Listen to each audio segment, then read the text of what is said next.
Hello everyone. So let's talk about investment in ICT.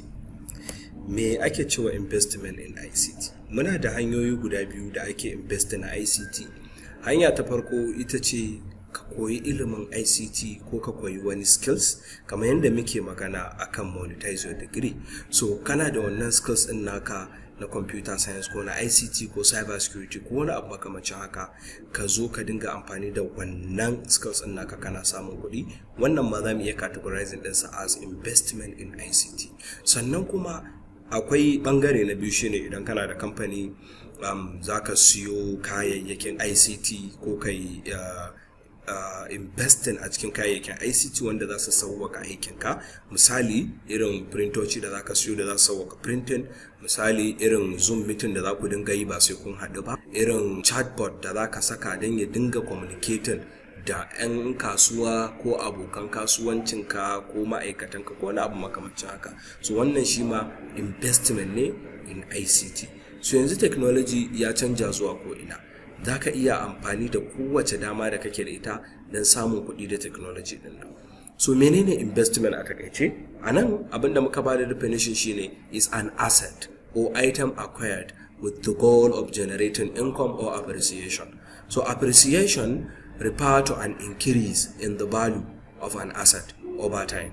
When an individual purchases a good as an investment, the intent is not to consume the good, but rather to use it in the future to create wealth. So idan muka kalli wannan definition din zamu ga cewa investment yanda muka san shi daman haka yake. Ka dau naira 10 ka saka ta zama 20, ko kuma ka siyo gero ka aje ka siyar ka samu riba akan shi, ko ka siyo masara ka aje ka siyar ka samu riba akan sa. Duk wayannan is an investment, ko ka noma ma da kanka. So yanzu muna magana ne a IT gaba daya. Menene investing in IT? Shine ka samu wani skills. Yanzu muna magana akan monetize your degree, ko ba haka ba? Wannan course din namu na monetize your degree. To shikenan, shi monetize your degree mu kaddara cewa biology ka karanta a makaranta. Bayan ka karanci biology sai kake so ka kirkiri wani course da zaka siyar online wanda zaka samu kuɗi da shi using wannan biology. Yanzu bara mu ga hanyoyin da zamu bi ɗaya bayan ɗaya don creating wannan course din using abin da muke cewa ChatGPT. Shi ChatGPT wani open AI system ne wanda yake taimaka maka wajen kirkirar wani abu da baka sani ba lokacin da ka bashi tambaya. Abu na farko da zaka yi sai ka je ka buɗe Google ɗinka a cikin computer, sai kai searching ChatGPT ko chat.openai.com. to idan ka danna enter zai buɗe maka pejin ChatGPT gaba ɗaya. Wannan already ni nayi register da su ne, shi yasa sai ya buɗe min nan gurin. So amma idan baka yi register da su ba, za ka yi register. Bara nuna mana yadda za ka yi register din. In ka ce ChatGPT, in ka gani zai bude maka gashi anan ya ce maka introducing ChatGPT. So idan kai clicking zai bude nan, anan zaka zo kai clicking sign up. In kai clicking sign up, sannan zai bude maka wannan space din da za ka yi register da email ɗinka da komai da komai. So ni already ina da shi yasa ba sai na sake register ba. To sai ka zo nan gurin ChatGPT, anan tambayar ta za ka yi ai biology kake so ka yi ko? To shikenan, tana jin turanci tana jin Hausa. To yanzu mu ce I study biology at university and I want you to guide me step by step on how to earn online with my biology degree. To shi amfanin ChatGPT, in ka bata baka amsar da kake bukata ba, to gaskiya baka bata question ta daidai ba. Mun gane ai, question ɗinka ita take determining amsar da za ta baka. Yanzu idan ka danna okay, za ta fara rubutu. Kaga ta ce maka sure, here are step by step guide on how to earn online with your biology degree. Na farko, identify your niche. Menene identify your niche? Determine specific area expertise within biology. This could be anything from genetics, microbiology, ecology, biochemistry, or any other field.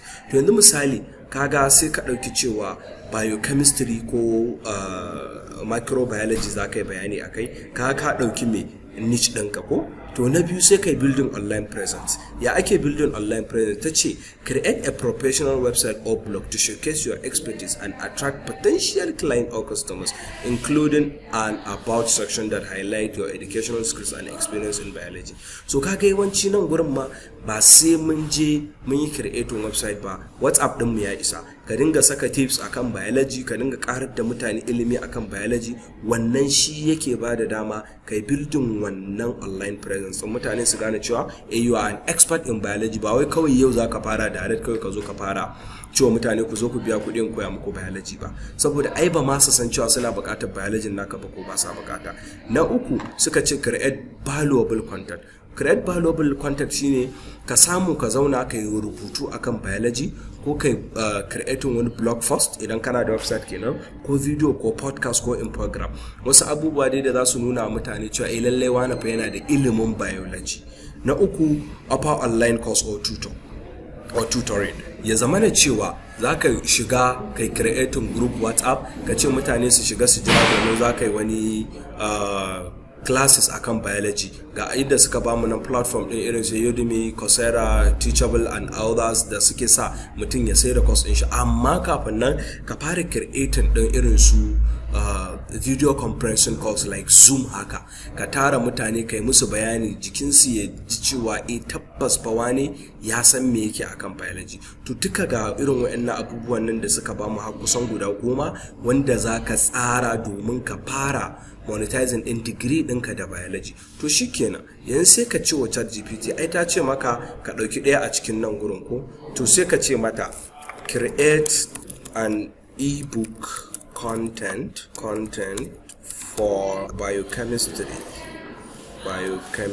ko. To idan ka danna mata za ta yi maka creating din course content, ebook content da za ka yi bayani a kai step by step akan biochemistry, wanda kai kuma daga nan za ka bi ɗaya bayan ɗaya ka ɗauka ka tsara littafinka. In ka tsara littafinka ka gama sai ka je ka sai da shi. Kun ga duk gashi nan ta baka chapter ta fara tun daga kan introduction to biology, biochemistry, biomolecules, protein structure and function, metabolism and energy, DNA and RNA, genetic information kenan and protein synthesis, biochemical techniques and analysis, gasoline metabolic regulation and signaling, biochemistry and human health. So kaga gaba ɗaya, kaga sai ta ce in conclusion, congratulations, you have completed the journey through fundamental of biochemistry blah blah da sauransu. To yanzu bayan mun gama haɗa bara mu tambaye ta, after I finish this ebook, how can I sell it online and how can I make people buy it? To yanzu ka gana za ta nuna maka cewa ga yanda za ka bi ka sai da littafin naka, kuma ga yanda za ka bi mutane su siya da sauransu. Na farko suka ce choosing an ebook publishing platform. Za ka yi choosing ebook publishing platform ga sunan da yawa, irin su Amazon, Kindle Direct Publishing, irin su Smashwords, irin su Lulu da sauransu. Suka ce format your ebook. Ensure that your ebook is properly formatted for the chosen platform. Pay attention in font style, heading, spacing and images da dai sauransu. Design an eye-catching cover. Ka samu wata cover mai kyau kai designing ɗinta, mun gane ai da sauransu. Sannan set a competitive price. Ya zama na cewa idan ka duba wasu masu littafin biology suna sai da shi naira 10,000, wasu suna sai da shi 8,000, to kai sai ka zo ka sai da shi 5,000. So na farko na 5,000 sai kai publish and distribute your ebook. So za ka yi publishing ɗinsa, sannan sai ka tuttura link ɗin. Akwai inda muke cewa affiliate marketers, za ka biya su ma su taimaka ma ka siyar da littafinka. Kuma ka sani ba wai biyansa za ka yi kashi lokacin ba, lokacin da suka siyar su ma lokacin suke samun nasu kuɗin. So social media opportunities za ka yi amfani da shi, ka yi continuously engaging, ka dinga ɗaukan wasu content na littafin kana koya wa mutane su ba za su samu kuɗi. To yanzu wani zai iya tambaya ta, to ya za a yi kai creating wannan eye-catchy cover ɗin? to sai ka zo abinda muke cewa Canva, sai ka je canva.com. idan ka shiga canva.com shi ma the same thing, zaka je kai register ne kamar yadda muka nuna dazu. So sai ka zo na akwai abinda muke cewa template. In ka zo cikin wannan template din sai kai searching din book cover. Tunda kai baka iya designing ba sai ka fara tun daga farko ba, so kawai in kai searching din book cover za su baka template wanda za ka yi editing ka canja ka sa sunanka. Zai baka book cover da mugun yawa. Kun ganin sun ce mana me 4658 book covers da za ka iya amfani da su. So kun ga su yanzu za mu iya cewa misali mu tambaye ta ko tana da book cover na biology. Za mu iya cewa biology book cover. So idan tana da shi za ta ba mu, so kun gani ta ba mu ga sunan waɗanda suke related to irin wannan abu. So irin waɗannan misali kun ga za mu saka mai editing ko dai wani abu makamancin haka. To mu ɗaya mu gwada editing mu gani. Amma abin da nake so mu gane, duk wanda kuka ga fraud ɗin na a jiki, to yana nuna maka cewa ba fa za ka iya amfani da shi ba sai ka upgrading Canva ɗinka into a pro version. Idan kuma ka ga alamar kuɗi a jikin wurin, za ka gan shi somewhere around. Shi ma an ka ganshi yana nuna ma ba za ka iya amfani da wannan ba sai ka biya kuɗin hanyar. Gashi nan kun ga suka ce naira is paid ko, so sai ka biya. So yanzu misali mu je mu ɗau wanda yake very simple sai mu gwada amfani da shi. Let's say wannan, so in kai clicking zai buɗo maka kamar haka, dan sai ka ce customize. Yanzu wannan customize ɗin nan zai baka dama kai creating ɗin pagin ka. So kun ga buɗe wannan da yi anan ne zaka saka sunan littafin ka da sauransu. Misali ka saka sunan littafin, kuma ku gane wani abu, shi kansa fa biology za ku iya ChatGPT za ku iya cewa ya gaya muku sunan littafin.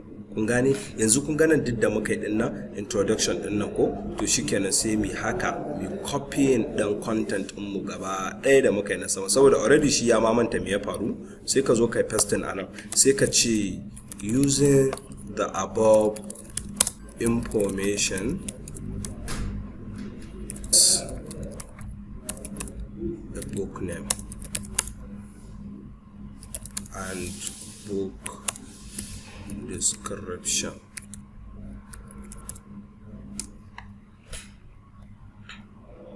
So kun gani, kun ga book name din ya ba mu anan gurin biochemistry unveiled a journey into the molecular world. So kun gani book description kaza gashi nan zai baka description gaba ɗaya. Wannan shine book description ɗinka. Kaga ya gama maka komai, kawai zuwa za ka yi ka ɗebi content ɗinka ka zo ka bashi ka ce maka defining ɗin wannan. In ka ɗauki introduction to biochemistry kana da wannan, sai ka ce maka defining. Gashi nan za ka ce, in kai haka sai ka ce explain in 200 words. Za ka gaya mai ma iya adadin words ɗin da ake so. So idan kai ƙasa ka tafi ka gani gashi nan zai fara maka explaining in 200 words. So step by step haka zai dinga nuna ba. Amma so kake maka indicating inda hoto yake, zai maka indicating. So nan ka tashi za ka editing, ka cire ka sa misali biochemistry ka saka, ka rage masa tsaho.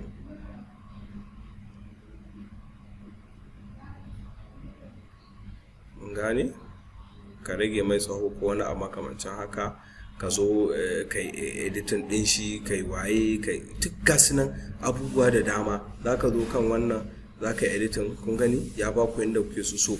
Da haka wannan duka hanyoyi ne da ake creating duk abin da yake so kai creating, ka sa sunanka, ka sa waye, in ka gama kuma kai publishing. Ga wasu ideas din book din kun gani, basic design zaka ce replace the current, ka gani zai maka su. Duka wannan hanyoyi ne da ake bi don creating don wani course don ka siyar online. So thank you, sai mu haɗa next topic. Bye.